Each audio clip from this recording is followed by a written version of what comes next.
Housing prices in Toronto area are plummeting. Detached homes were down 10%, but then it said that condos were only down 2%. I'm not saying that number is not true in average price. Do I think the same condos only down 2%? No, condos are certainly down more than 2%. That's a fact.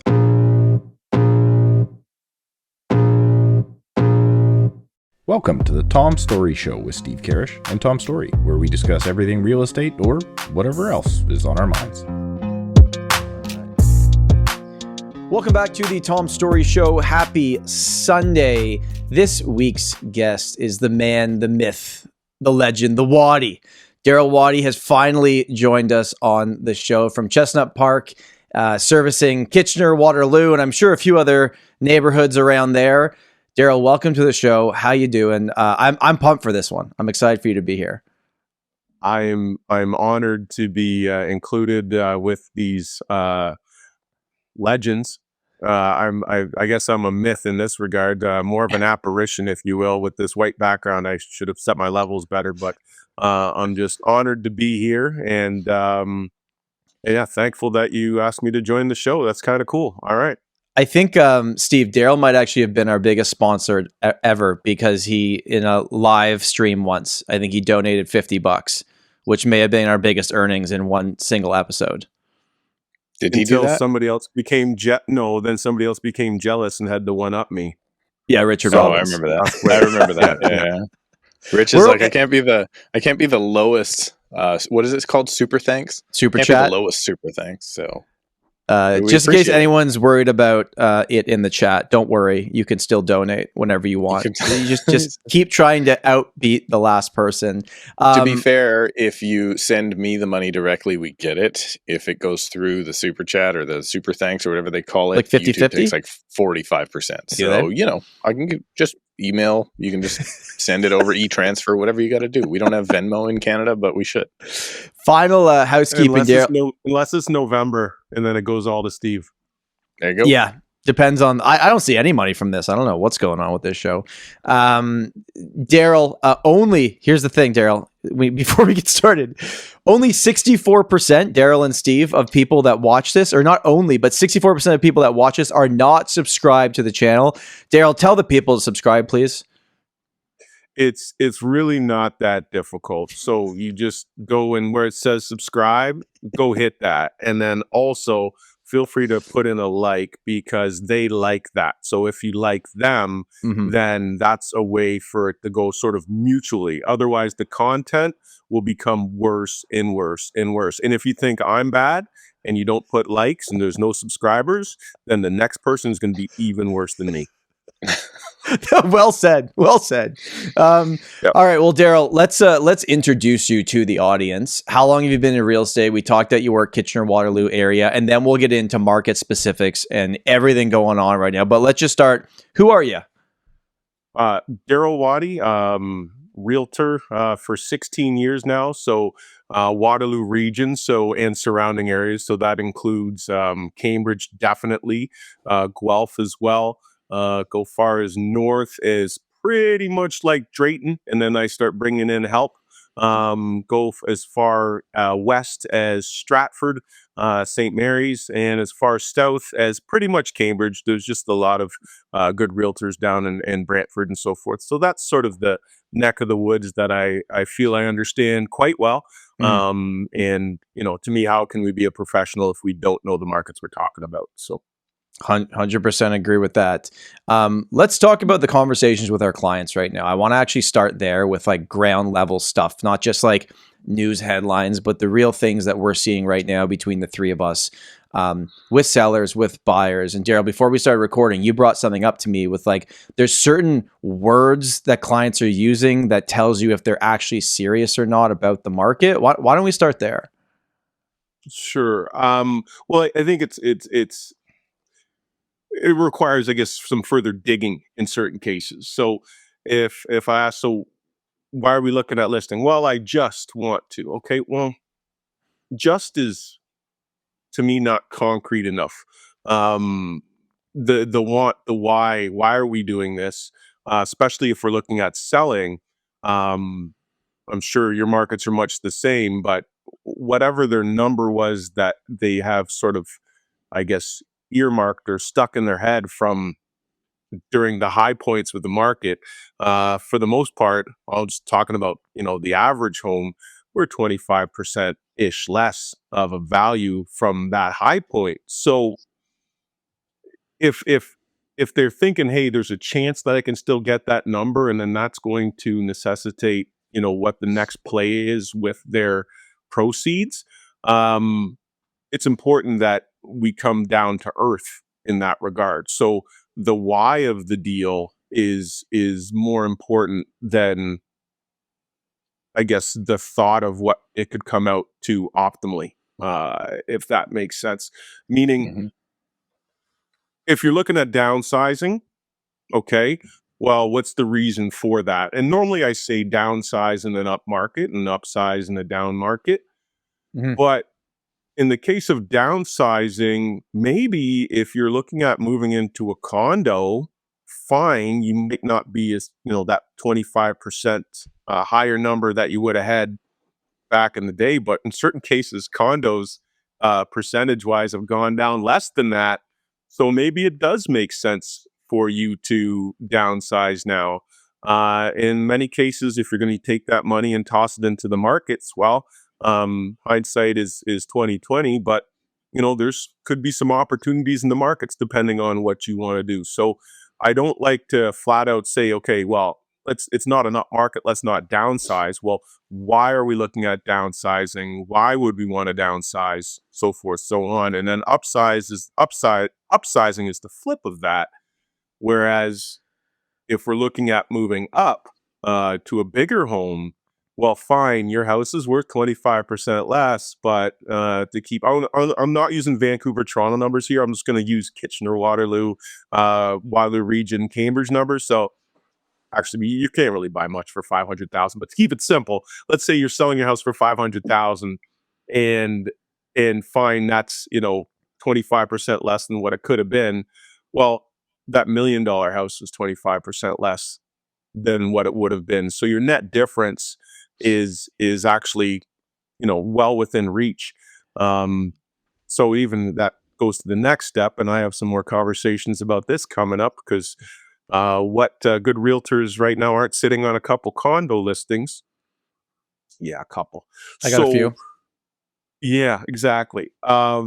So if you have a condo, yeah, it really hurts to let go of that condo for whatever we expect or would hope or would cross our fingers to be market value right now.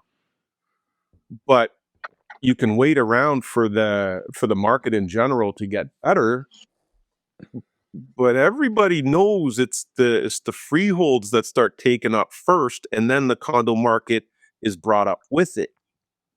So fine, we can get more for that condo in the future, but what's your reason why? Are you having a kid? Are you getting married? Because that delta, that difference, by the time you hit that value you most likely want to get with that condo, that house you want to buy is going to be out of sight. So it's delivering the bad news. And I think there's a lot of realtors out there, especially maybe got into the industry during the pandemic, that haven't really had to deliver any bad news before. And so the conversations are far different now than they ever were. And I found my magical power to be sleep, because you can't be on autopilot anymore with your language, because the same things don't hold true anymore. Right. And it's a matter of putting yourself in the other person's shoes and empathizing with their situation, because tangibly their property is what they feel. Right. And somebody says you don't lose money until you sell. Well, fair enough. But what's the delta? What's the reason why? Why am I here besides just to line your pockets? I don't really do too much investment real estate. Fair. Are the investors, though, that used to, because I'm guessing similar to our markets, like, are you getting any, even on your listings, are investors buying anything? Or is this how I feel, at least, and it's just my opinion, is that the market right now is a true representation of a purely end user market for residential real estate? 100%. I think so. Steve, what are you shaking your head at? Hey man, I don't mean to brag here, but I have 2 accepted offers right now, which is way better than last month. And both of them, one on the buy side and one on the listing side, both are condo investors. Oh, wonderful. So, Oh. That's trust actually me, a great sign. Wait, you I'm found super the two happy of with them? that. I found both. I found both condo transactions in Surrey this month. So I will brag. I sold one condo to, you wouldn't call it, I'd still call it an end user investor, still an investor though, somebody who's I have 2 universities in town here, so both Laurier and University of Waterloo, and yeah, somebody came in to move their nephew in, and with the thought of, hey, why have him paying for all this stuff?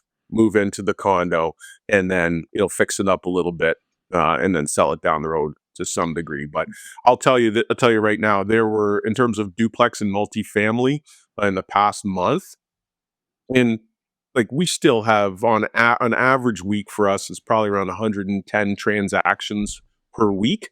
But last month there were a total of 13 multifamily places sold. So that's terrible. We have an absorption rate of 10 months for multifamily right now, And, and and that's just as bad as condos. those are the houses that would be rented out to the students going to university. That's typically what that is. Not just students. So students, a lot of multifamilies in Waterloo would Right. lean towards the students. But there's still Kitchener, there's still Cambridge, and yes, there's some, I guess, satellite campuses through there, but that's not the lion's share of the activity there. It'd just be flat out investors, duplexes, triplexes, what have you. The people that you're speaking to on the selling side, we talked about the example of the downsizing, but also on the buying side as well. Why are people doing things, and have they been waiting to do it? Why do they think now is the right time? Like, I found those conversations pretty interesting with my clients, because we've actually seen a huge influx we're working with a lot of buyers right now. And earlier in this year, every call we had coming in was a seller. And now it's like, okay, like this won't show up in the data for several months. And I'm not saying my team's going to move the needle on the market, but I found it interesting that people are slowly getting in and telling us why they're doing it. What are you finding in your market, which I know is not Toronto, but you guys are right out. You're not that far, and you're pretty close to the city as well. Yeah, I'd say it's just nobody kind of wanted to catch a falling anvil, if you will, in terms of pricing of properties. So nobody really knew the way things were going to go. At the start of the year, well, we ended last year sort of, I say, pretty good. Inventory was lower at the start of the year. And then everybody thought, tariffs aren't a thing. They're never going to be a thing. And then all of us like, oh, shoot, tariffs are a thing. It's everybody trying to gauge when the bottom is going to be. If you can do it now or you can do it later, who wants to be the dummy that picked it up now unless they had to? So at the start of the year, the only people that were doing, and I'm old, like I'm pretty much 50. So the clients I'm working with are families and the like. So if you have more kids, or you ended up with twins and you weren't planning on it, well, yeah, you got to buy a house. If you're getting divorced, well, you can only coexist for so long, so you got to sell a house. If you're getting a job transfer and you can't work remotely, then you have to sell a house. And that was where the lion's share of the business was coming from. Now it seems to be the case, okay, the market has gone down and we don't know if we're at the bottom of condos, but we haven't really seen massive price decreases, or if any price decreases, other than what I call seasonality, Right. in terms of the single family home or freehold or whatever, or townhouse, even if it's a partially condo townhouse. You haven't really seen the same properties sell for any less than what they would have earlier. Right. So what's gone, people say, well, average sale price of homes went down by, in our case, 40 grand month over month. So August to July, still waiting on September. I could calculate myself. I just don't want to be wrong. But that's more the type of home. You're not selling. Not a whole bunch of families are all eager to to buy a 4-bedroom home in August and then move in halfway through the first term of school year in October. And this happens year over year over year. You can look at your stats, even if the market's up or market's down, your average sale price dips in July and August, because that's where spring market comes from, is getting the family settled. So that part, average sale price might go down, but you're seeing the same house, and the same house is selling for the same money. So once you have that, and then now there seems to be the needle pointing towards, and you guys touch on this a little bit more than I do. I just, listen to my Looney Hour podcast, once a week. That's where I get you'll like one of our guests next week, maybe, or 2 weeks never from now. heard of them. Yeah. Never heard of them. Hey, agents, you know that a clean and crisp real estate website is a must for your business. To start your free site right now, go to realtyninja.com/Tom, and you will pay absolutely nothing until your site is ready to launch. And then when you are ready to launch your brand new site, you will save 20% off your entire first year just by going to realtyninja.com/Tom. So what are you waiting for? Get a beautiful real estate website for your business right now at realtyninja.com/Tom. You're awesome, Steve. So I'm just saying, so people seem to think, okay, well, if the prices aren't really going down anymore, and there's more signs are pointing towards interest rate drop, okay, let me get on with my life, right? Let me get that bigger home. Let me do whatever I want to do. With that same thing, maybe some investors might say, hey, maybe we're going to hold on, and maybe things will be better in the fall. So what I'm curious to see is how much inventory that is sort of, I would say, was almost given up on over the summer comes back, at the end of September here. So for like April till now, May till now, you haven't seen any price changes for the same house? Not really. No. I'd say the ones, if they're not clean, you're getting hammered. But I think that was still the case then. Right? Really? Because in my neighborhood, Daryl, right now, what I'm seeing, because obviously we all keep an eye on pretty tight on our neighborhoods to see what's going on, right? And, there was March and April. There was a couple of sales, maybe even into June. There was a couple of sales of like 1.66. And like, we live in pretty big houses, good sized lots. And then there was a couple that rattled off right around the same. And I was like, those are nice houses, but they're not great houses, right? They're fine. And then I was recently watching these two that are exact comparables to what I have.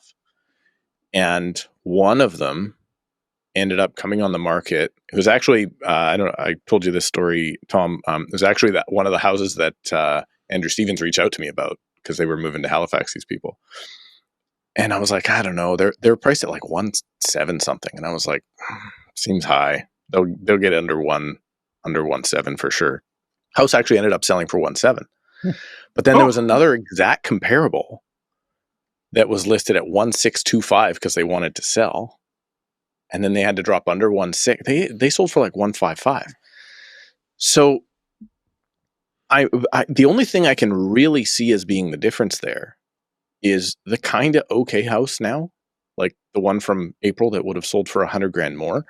People just aren't willing to do it because it's not like an 8, 9, or 10 out of 10, right? Like there's some work to be done. There's some negatives to it. The backyard isn't groomed nice, like all that sort of stuff. And so like we are seeing a massive difference. I was shocked to see the 1.7 because I thought that number was gone. But it appears that if the house is nice enough, maybe you can still get those numbers. But the rest of our market has sunk, and it's sunk relatively quickly. It's up. Well, I don't even know if BC has an economy. So, hey, get out of here. Apparently they have wine, which I still haven't had a chance to buy in Ontario yet. I thought we were trading with each other, Steve. What's going on? Do you guys like anything that comes through a port? I know you guys think Montreal's the only port in the world, but hey, man, we're shipping off. Oh, Tom, I should have sent you that. I should send you the picture. Maybe I'll edit it in. Maybe I will not. I took a picture of all the coal being exported to China off when we were on the ferry going into the island while I was gone. I tell you, that's an industry, man. We are shipping more coal to China than you would believe. There's plenty of economy here. We would sure like some softwood lumber and a few other things going on again, but there's plenty of economy. Your cannabis So, industry has got to be thriving. Even before it was legal, it was thriving over there. It was better before it was legal. Yeah. oh my gosh, yeah.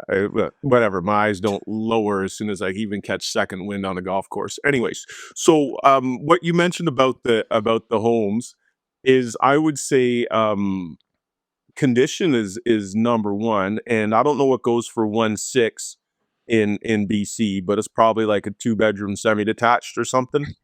I'm guessing. No. In No, it's Vancouver, probably, but in Steve's market, you get a real bigger house. Okay, so Yeah, it's what- it's 4,000 square feet on 3 levels. So 4 or 5 bedroom, 6 bedroom Okay. house. So right, and I almost say though that's the you're going to have less. I believe you'll have less market for those type of homes during the summer. Hmm. Right, like it's rainy all the rest of the year in BC, and finally in the summer you get some sunshine. Or when I visit, it's always sunny. My brother So- loves that. He lives in Vancouver, and anytime I show up, the sun comes out and stays. But to me, if you have less market, you're not going to have it. But the other thing I will say again is clean. Like, can they have a housewarming party first weekend? Hmm. Right. The second sort of barometer I use for clean, and I've seen it firsthand. Again, I have a team, but I've built my real estate team to support all the things I don't want to do, like paperwork, and like setting up all the video stuff for like this right here. I did none of it. Thank you to my buddy Murph. I appreciate you, bud. Thank you. I think he's over there trying to stay quiet. Yeah, my man. So so I'm the guy that's out on the road. So I still, through the pandemic and everything, I was the one showing houses, doing these things. And yes, Sammy helps me on the road and so forth. And Mert will be licensed soon. So everybody waiting with bated breath. I've got a really nice Catholic Irishman coming out. Proudly so. Reminds me of a good joke, but we're not going to go there now. So what I was getting at is, during the pandemic, when you were taking people through the house, okay, and maybe so forth, so on, realize that families with kids, especially if the kids are around 6 now, everything was dirty and unclean to them. Mm-hmm. Right? So I think you probably remember doing some showings, and like you walk through a house and like mom or dad is like gripping the child with a death grip. Either if it's a small toddler, they're being held. Like they're not getting put down at all. And it's like the walls are going to jump out and attack them, sort of thing. And if it's a toddler, a kid running around, it's like, don't touch that, don't touch that, don't touch that, don't touch that. And I think like over 3 and it's different for me because I'm in and out of other houses all the time, right? Like whatever, like it's different for me, but for the average person, I think they're still conditioned around this. Where's my mask? Things are unclean. Like there's still sanitized stations everywhere. And I still see myself, if I walk by something, still put my hand out and get some foam on my hands and go on about my business. So clean is so important. Like so important. And the cost of contractors, those prices haven't gone down since the pandemic. For the most part, the cost of the contractors are still there. They'll just answer So- your call now. That's the only difference. They'll answer your call, but it's no cheaper, No. right? So work, if the house is not clean, if the house needs work, even down to edging the lawns, edge your lawns, people. Like just get some mulch, put the mulch down, right? Like do it. Otherwise, you have investors, their circles that, oh yeah, they're the investors are paying attention to the ugly stuff, and you're going to get ugly offers. Mhm. We've Right? had People want no, go on.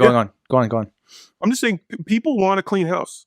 People want that. If your house is ready for a housewarming party first weekend, you're going to sell, and you're going to sell quick. Well, especially because what we were talking about is like most of the buyers making decisions right now are people moving into the house that they are buying.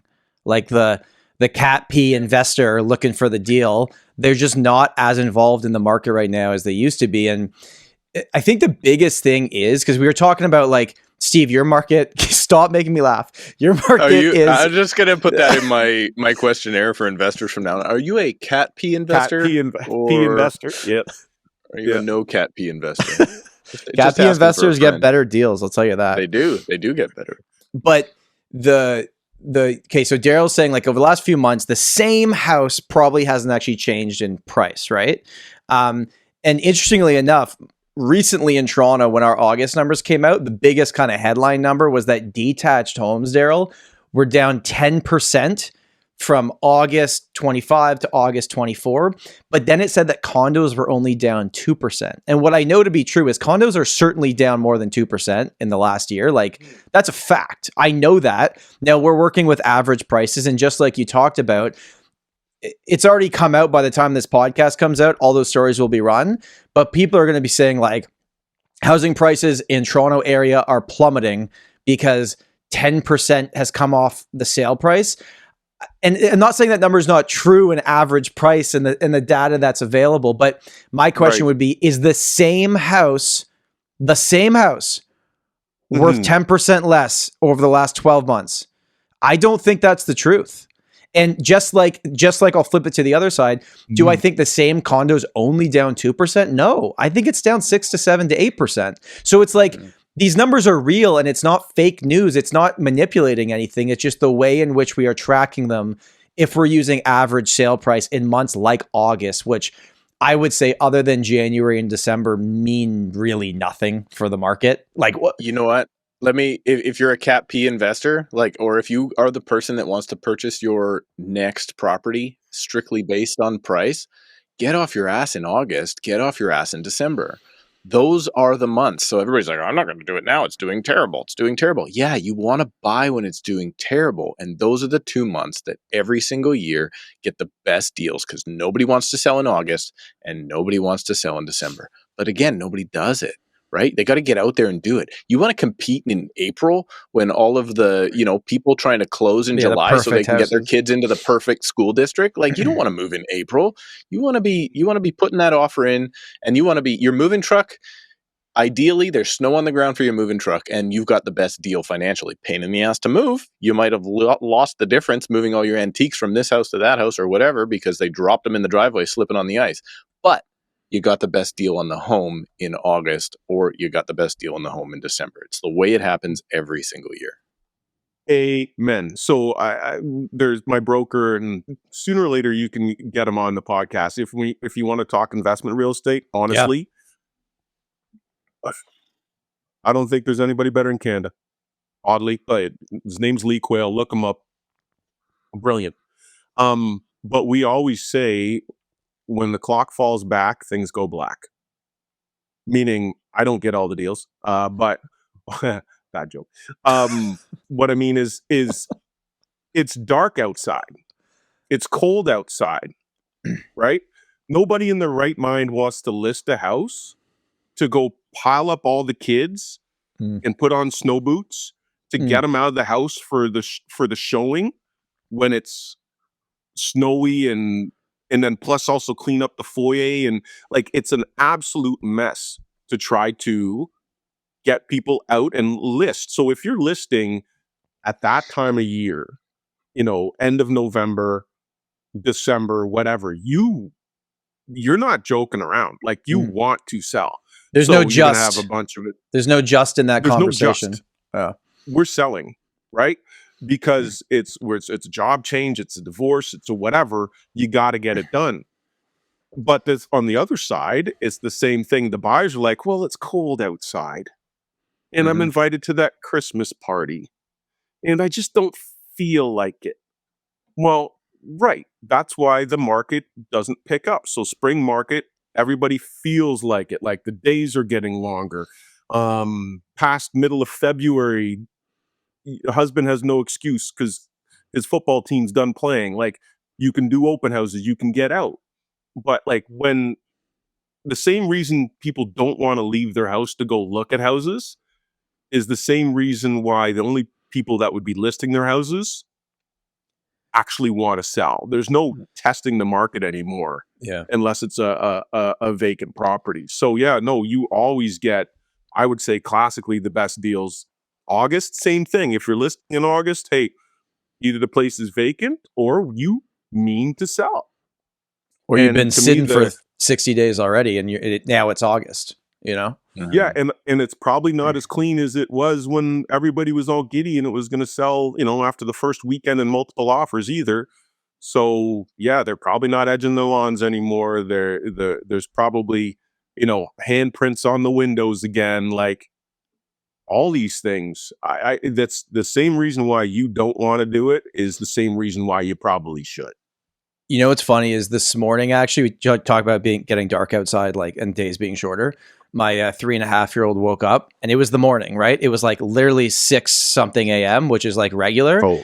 And he apologized to us. He's like, sorry, I didn't sleep through the night. And we're like, no, man, it's morning. He's like, but it's dark outside. Yeah.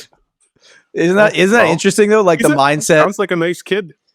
Yeah, he was worried. He's like, I guess I didn't sleep through the night. It's still dark out. Normally it's light out when I wake up, which is also just a sign that like the summer is long gone. But you know what is not long gone? Us talking about Bank of Canada and what they're going to do or not going to do. And we got to bring it up here because this episode's going to drop a few days before Tiff and the gang make their announcement. We're still currently at 2.75 overnight rate. Most of the betting odds, I think, are saying they're going to cut by 0.25 on the 17th. Yep.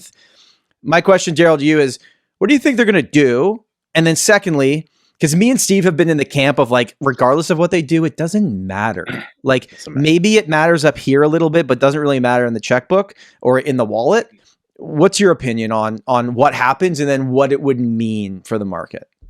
This episode of the Tom Storey Show is brought to you by Carson Dunlop. Real estate agents, you spend months, if not years, earning your clients' trust. You don't want to lose it on inspection day. For over 45 years, top agents across Canada have relied on Carson Dunlop for home inspections that are clear, calm, and client first. Their inspections don't just find issues, they know how to explain them in a way that will protect your client and your credibility. If you haven't worked with Carson Dunlop yet, now is the time to find out why Canada's best trust Carson Dunlop for home inspections. You can learn more at carsondunlop.com. I will also tell you, in the Toronto real estate market, whenever I see a pre-home inspection by Carson Dunlop, I know my buyers can trust it. And Carson Dunlop is a company we've used so many times over the years for our buyers and sellers. carsondunlop.com. And now back to the podcast. Yeah, the only rate I really truly care about is what the 5-year fixed is going to be. And that's right. That works on its own merit, if you will, right? So, well, they're not going to raise it. I don't see that happening. I'd make a Twinkie bet, but I would love an excuse to have a Twinkie anyway. So in which case it was a Twinkie bet, I'd say they're going to raise it. I think just to act like they're going to do something, the inflation numbers classically point to what we should be doing. So it's probably gonna be a 1/4 point down. It remember when was it? Yeah. We'd also want, it's 1/4 point down. Oh my gosh. And then every realtor said, oh, Bank of Canada rates went down by 1/4 point. Except for me. I'm like, I hate You didn't reshare that post? No, never kind of did any of them ever. But let me ask you this. Of your clients, is it your buyers or your sellers talking about the potential rate decrease and what it could mean? Who's asking you about it? They're not even asking me about it anymore. Okay. That story, they're really not. I think some hopeful, the only people would be like the hopeful condo investors. Will that change? I'm like, yeah, it'll change a little bit, but that other tower that's going to close in a month is going to make things change even more. So if you want to, we can wait till the interest rate drops and then we have, boom, 2 weeks to sell before a whole tower comes online. We've had one buyer, I can tell you, on our team that's come up where the buyer says they want to wait till after that date, but only one.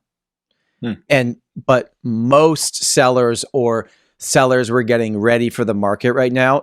And most of these people are more in tune with what's happening because of the podcast and because of how they've come in contact with us. So they're maybe asking different questions than the typical person that like doesn't pay attention, calls Watty to sell their home. You know what I mean? But mostly it's just sellers. And the idea is, well, I don't want to reduce my price, or maybe I could get this, or maybe it will be better because they cut. Now, Steve, come in, because I know you've obviously got an opinion on this. You did a really good video on it. I did. Thank you, Tom. I appreciate that. Did a video. People are quite angry about it, but that means it was a good video. Yeah, it is always the seller that brings it up, and they say, well, I want to list, let's say, for instance, I need you at $559 to get this thing sold. I want $579. Okay, cool. You need $579. Okay, I appreciate that. You know what? Prices are going down. The last one sold at $560. We got to be at $559 or less. We might be looking at price reductions from there. Well, the interest rate announcement's coming out on the 17th. They're going to drop rates likely. Everybody's thinking they're going to drop rates. Everybody's an expert in this for some reason right now, including me. And they're like, well, they're going to drop rates, and won't that spur on the market? I'm like, eventually, if there's enough rate cuts, it will spur on the market. Wait, Steve, did you not know that every anonymous account on the internet is an expert? I thought that was clear. Best experts. Did you see the one I posted the other day? Well, it used to be healthcare, and now it's interest rates. But we're just jumping towards what we're the experts. I have to read you that one. I texted it. I'll let you read it, Tom, because I thought it was hilarious. But anyway, they're now very focused on this number, because what they're doing is they're going, this is the glimmer of hope that's going to change something to get me the number of which I want. And it's every single seller. It's every single one. And I'm just saying, guys, the only reason the economy is, or the interest rates are coming down in an economy like this, because the economy kind of sucks, because inflation is pretty much give or take where we need it. So there's no reason to adjust things. If anything, probably adjusting up. If inflation was our only measure, probably adjusting up would be smart, because there's been a little bit of upward pressure lately. So I don't think you're looking at this in the right manner, and they just get so angry with me. That's why I put out that video, because I was like, stop the lie that this is, because everybody on Instagram, on other realtors that are like, this is it, this is another one. I'm like, if the last 9 quarter rate cuts didn't do anything, what's the point, right? What's the point? Yeah. So the point is, there is a point though. The point is, if we do enough of these over time, there will be needed stimulus in the marketplace in order to get all businesses, not real estate, but all businesses back up and running again. They could do it with less taxation or incentives, but why bother do that? So you're in a spot where people are just hoping that this is the thing that brings it back. And if anything, it will, but it's not this next quarter point one. It's a series of these continued. If they wanted to bring it roaring back, they got to get that overnight rate down to 1.25 again. And it's not going to do that anytime soon, because then the inflation's going to take off again and we're all in a big mess. Like, it's just not going to happen. So I really wish these folks, and now let me tell you what I think they should do. I don't think they should cut, because I do think, or I do think, what am I going to pick? I don't think that the interest rate from the Bank of Canada should be at the inflation number. So if inflation is 2%, the overnight rate should not be at 2%. It needs to be at 3% or 3.5%. I think we're even possibly too low right now, but it's causing so much damage, apparently. I don't think what's happening right now in our marketplaces, at least in Toronto and Vancouver, is damage in the market. I think it's much needed repair in the market from what was a crazy, like, people were like 40% one year. What was 2021? 40% increase year over year. But of course, right? Of course you're going to see a back turn from that. And I say that as somebody who thinks that real estate is probably still one of the best investments you could ever make, unless for some reason you had a time machine and could go back and buy Nvidia 10 years ago. I've got an idea for the three of us. We're going to put together a report every month. And every 30 days, we're going to put out a breaking report that says fixed rates at this amount. And it's going to get picked up by the media, because if the media reported on fixed rates like they report on what Bank of Canada does for the variable rate, there would be a much different conversation in the market. But the fixed rate changes like every hour, like every day, right. it jumps up and down. So I think it's just because this Bank of Canada gets reported on, and it became like this like big thing that we would wait and see what they did. Now people are like, they don't really care anymore. Anyways, that would be kind of just what I think on it. The fixed rate is, like you said, Daryl, kind of what people are doing these days anyways. Did you see that And I comment? think, Sorry, Tom, I'm going to interrupt here because did you see that comment that I did post on Instagram that was, it says, why are weak still using agents? Biggest savum in real estate game. No period at the end. And I said, because you can't even spell or punctuate a YouTube comment correctly. Anyway, that was me being an asshole. Well, Steve deals with it. I'm negative. I'm negative. This is my life on YouTube. Yeah. Oh my Oh, gosh. that's nothing. You should see, like, you know what I do find interesting. And sorry, Daryl, trust me. To my little local podcast, man. This is ridiculous. I'm gonna, yeah, man, no. I'm gonna bring it back to you in a second here, but I have found, Steve, this has been interesting to me. Some of the narrative online in the comments is now saying that realtors are just trying to bring their sellers' prices down so they can make commission, which is the exact same argument we had against us when prices were going up. It's like, no, or we're trying to tell our client that's hired us how to successfully do the thing they hired us for. Like, I found it quite interesting how it's now that prices have dropped. Well, now realtors are bad because they're telling sellers to drop their price too much. Now we're bad because the market's going down. I have found that quite interesting because it's turned kind of recently in the comments. All right. I don't even know where we were. Where were we? We've lost our train of thought here. I'm marking down an edit so I make sure I actually put that comment on screen because it was one of my favorites. I don't know if you know this, Daryl, but on my YouTube channel, I quite prefer to fight in the comments. It's quite entertaining for me. It's mostly because I have no emotions or self-image that is crazy about me being awesome. So anyway, what were we talking about? Interest rates? Yeah, we were. It's not going to make a difference is what we were saying, I think. Yeah. And I think, I don't know if I mentioned the term, again, the business that I work with, and again, maybe you bring in Lee Quayle, my broker, and I think you should have him on the podcast if you can get him to show his face. He prefers to be the faceless agent, but he's good at it. Not ugly though.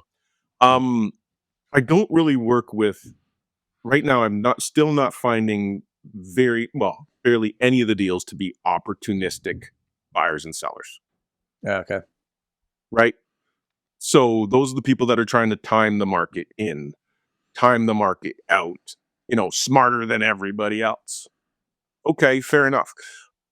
I look back in the past 5 years. Boy, how many times was I wrong?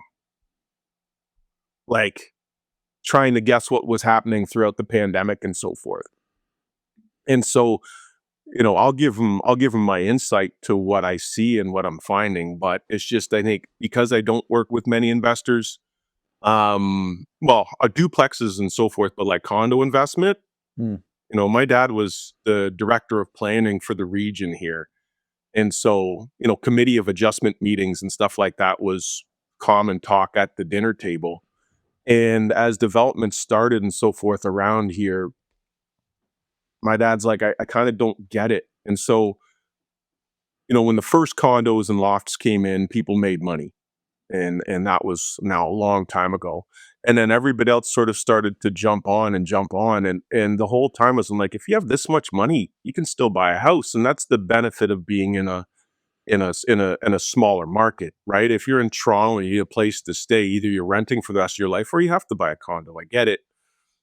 But for that reason, I guess I'm lucky to say I don't have many clients of mine that invested in pre-construction and now have to really, and I empathize for the people that got in, they got to figure out how to get out, right? So they're looking for every single opportunity to get out. Like, do I get out now? Do I get out later? How long can I float this for? And all these things. So I don't mean to make light of us talking about 0.25% because this is whether you're losing your shirt or not, or if your kids are going to go to a good university or where Steve went. I'm not going to. Fair enough, right? So I just want to say, just because I say I don't work with those people doesn't mean they're not good people. Your decisions that you make are what you make, but I think find out your why. Like, what are you going to do? How long can you cope with this? Are there any other investments that you can buy on a dip, right? Like, there were some of those in the market, back when tariffs sort of came in, the market's tanked, right? Well, yes, your real estate market tanked, but if you could have pulled it out and brought it over into the financial markets, same diff. So I get you guys try to figure out, when you get in and when you get out, and will there be investor, condo pre-construction buyers ever coming into the market again? Will municipalities support developers to build units that families can live in, as opposed to a pile more 1+ dens, which really, to me, don't really help housing per se. So I just want to I didn't mean to just make light of the situation of all this and how interest rates don't matter. They do matter. Bottom lines do matter. But yeah, I just want to bring that aside back. I didn't want to say, Daryl doesn't care about But like, the investor. what do I tell my clients now? So the most common call, I'm sure Tom's getting this call too, on the listing side right now, is the investor, or maybe investor by accident, somebody that moved out and thought they would keep it. They're not getting the number out. Most of them are still like 6 figures up, doubled their money. Like, there's all these sort of folks. But what do we say to them now to get them and let them know that, like, this isn't like, let's hold it till spring and then I can get those numbers again. Yeah. Right? This isn't hold it till March, or like in March, I 649 is what I want. Okay, well, the numbers are saying like 609. Okay, well, what if I hold it till March? And I'm like, well, then we're probably 589. And they're like, well, don't you think the interest rate cut's gonna make it come? No, it's not. So, like, what language can we use to get this across to people? Like, do I have to send them this podcast and, Clockwork Orange their eyes open to make sure they watch it? Like, what can we say to get it finally through? Yeah, everybody wants to believe in the crystal ball, right? Lord knows I've for fun, I'll put some money in on college football and I'll run a parlay, and all of a sudden it's like, oh my gosh, this is going and Alabama's up by this much, and if Alabama wins by 7 points, then I'm turning this $20 into 3,200. And then all of a sudden, Alabama's not up by a whole bunch, and my cash out buyout is looking like, okay, I could still make $50 off 20. And then now Alabama's tied and it's down to like 21. And it's like, okay, well, fair enough. Let it ride or don't let it ride is probably the one thought.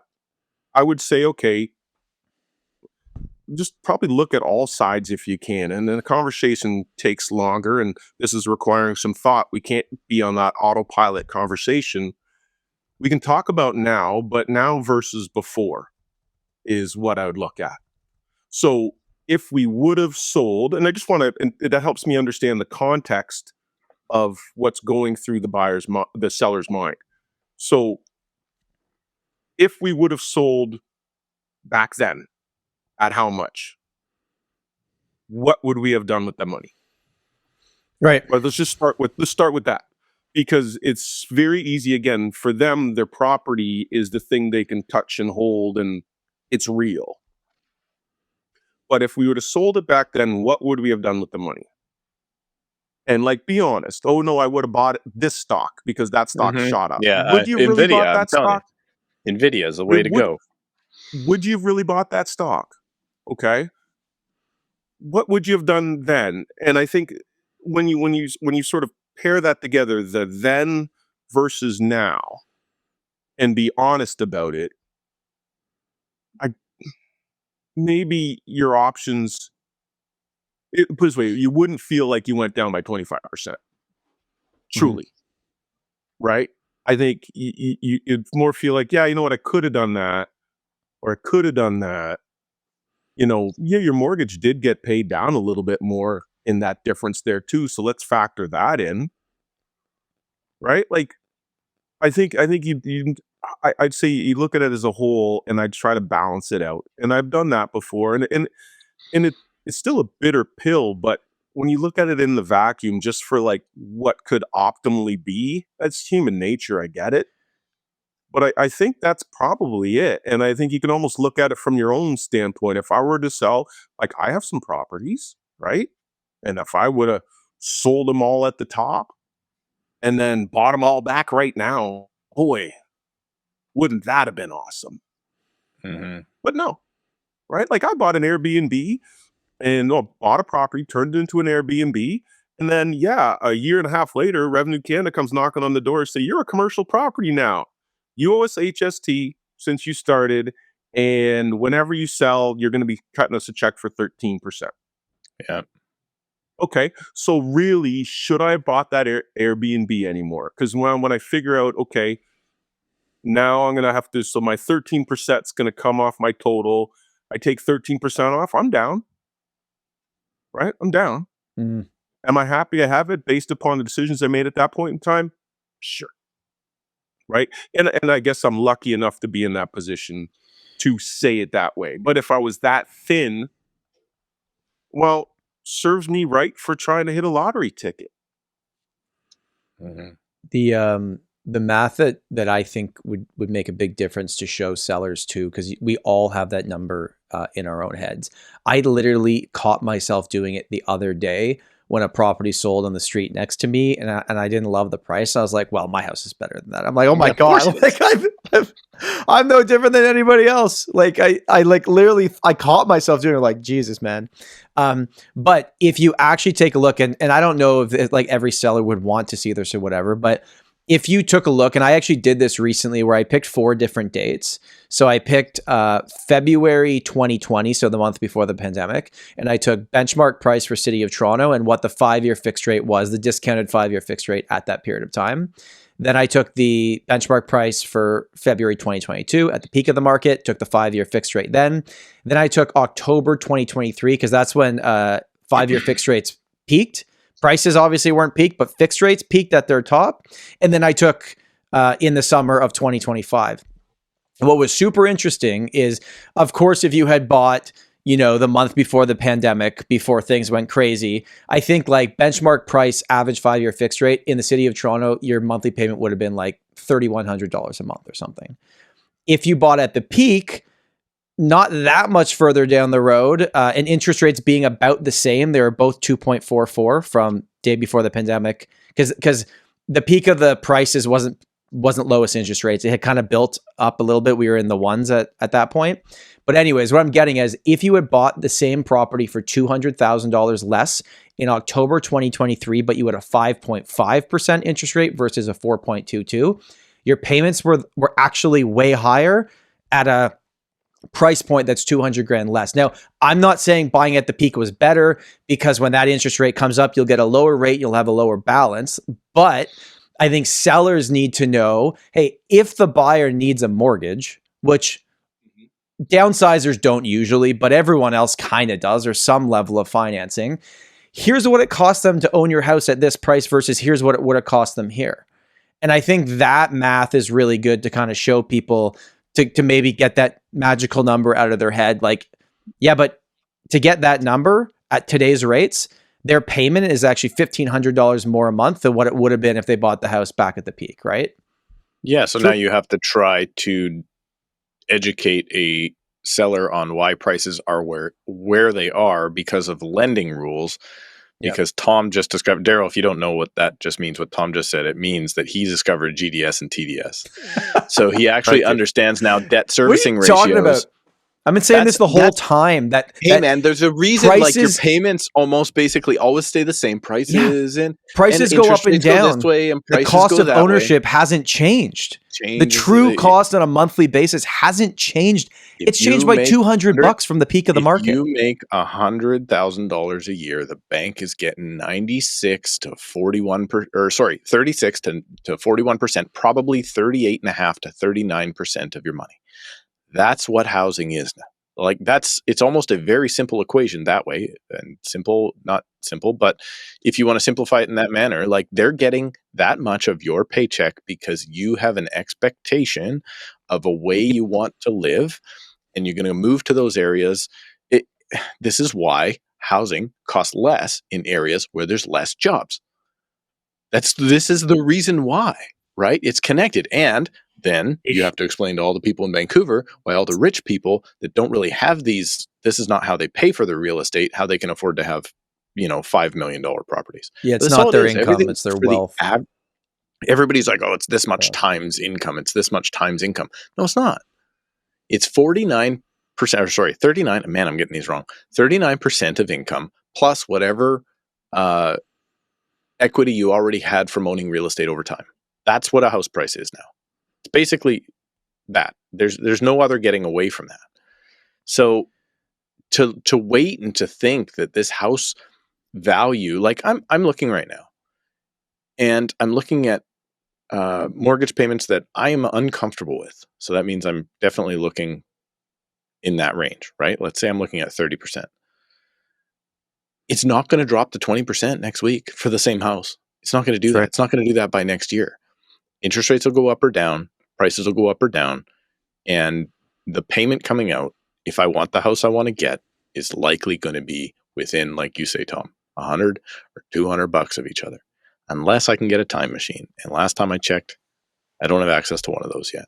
And if you took a variable rate at the peak price, you're double screwed. So I am just talking about fixed rates. I'm running into so many people that are still on variables. I'm like, what have you been doing? Well, I mean, if they've wrote it out this long, it's okay right now. It was just... All right. Keep telling yourself that, Tom Storey. It's again that lottery ticket sort of mindset, right? Yeah. Having your cake and eating it too. It's just different ways of looking at the world, if you will, even to take it to that next step. That's why some people say, hey, renters are happier until they have to switch rentals, in which case then that can hurt in many cases. It's human nature, right? You want to think you're a little bit smarter than the next guy. You want to think that it's not going to happen to you.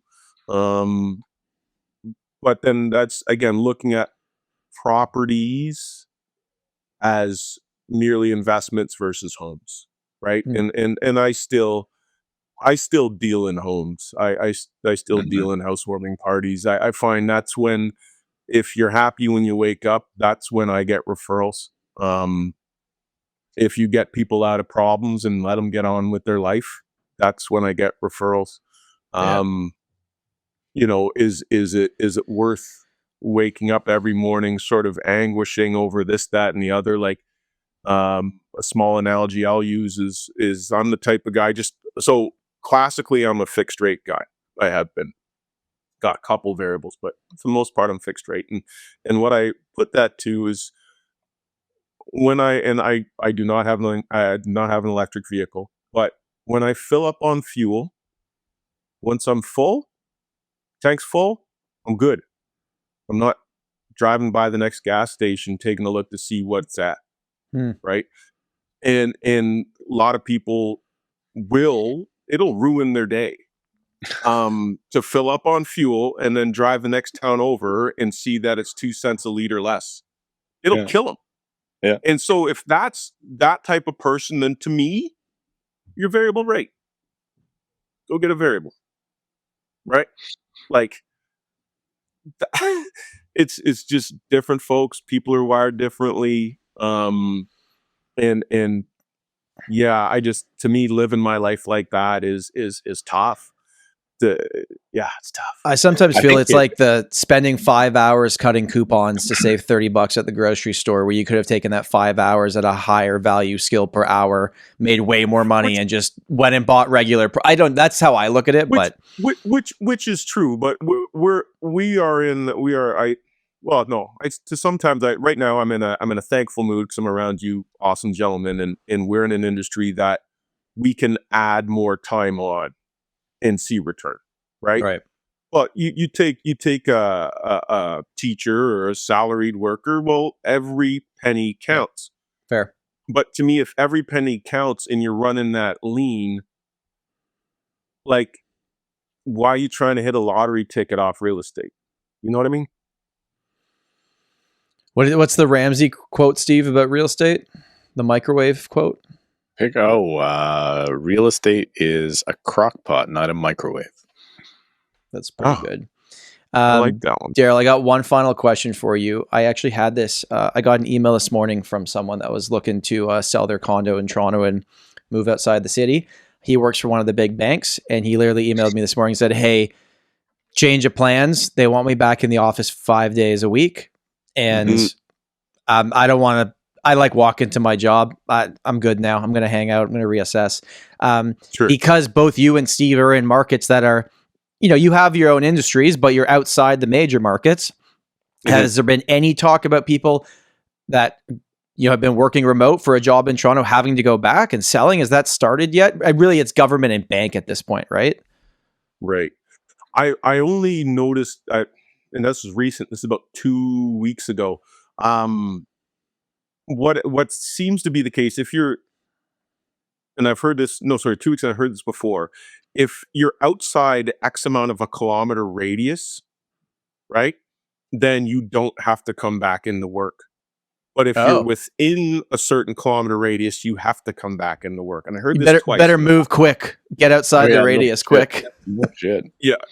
So because that's a lot to ask of somebody who has made plans for their family and everything like that. So it's to me, you can only, government can probably pull that off, and maybe some banks can pull that off, but that's assuming that your staff are replaceable, right? Because do you have to be in Canada? If you have talent, you have talent. I don't even know about that. I have some people that have left Canada. Fair enough. Still working their Canadian jobs, living in Costa Rica or something, right? I have more people heading out east though. Yeah, Halifax and Nova Scotia and Prince Edward Island. Prince Edward County is wonderful too, but that's not. That's east technically east, but not way out east. Way out east. Yeah, love that place, by the way. And actually some decent values ish now if you look at it comparatively. For home insurance of any type, I use Square One. Go to squareone.ca/the Tom Storey Show to buy your tenant, landlord, or homeowner insurance policy and save $20. That's squareone.ca/the Tom Storey Show and save $20. The heading out east is where I see most people going, and other than having to, work a little bit later, work till 6:30 to hit 5, whatever. Especially when it's going to be dark outside early and dark outside late. You enter the office dark, leave the office dark. Winter is coming. Daryl, this was fun. I appreciate you doing this, man. I always enjoy chatting with you, but doing it in this way was a lot of fun. For the people that are listening or watching that maybe want to reach out to you or your team, we'll put the stuff in the description, but is there like a best Instagram account or website, or where should they go? Pretty much everything the Watty way. So the WATTYWAY. You put me in the internets and I should come up. Steve, you didn't wear your Watty way hat today. You know what I meant? He wears it all the time and didn't wear it when you were on the show. He makes it look so good. I'm honored about that. It would have framed up perfectly with the mustache, but I think you need a fresh one though too. I'll give you. It's one of the only hats that fits my melon. So I appreciate that. I appreciate you coming on, Daryl. I have to get back to Tom though. One thing before we wrap up here, I will not let this slide anymore. Your comment that you made about where I went to university was unacceptable. And Tom Storey, the joke is on you because I never went to university. I actually did know that, and that's why I said that. I thought it would just be a joke you'd let slide, though. Guess what? Way better than wherever you went. Guelph represent. School, they're asking me for money every week. I get emails, alumni looking for money. Yeah, well, they're going to be looking for money now with all those temporary students gone out of there. Good luck, suckers. Guelph, overall, I will say Guelph is doing okay still. Yeah, Guelph didn't leverage themselves too badly in that regard. So there's I loved my time at Guelph. There's another post-secondary education facility by us that leverage themselves a little bit too heavily, if you will. Got it. But it wasn't Western. 3-year degrees never came cheaper. Yep. That was me. Well, Steve, I'm sorry if I hurt your feelings. Your education level has nothing to do with how you will succeed in life, and don't let anybody tell you any different. Thank you for listening. Thank you for watching, and we will see you next week. Bye. I don't have feelings.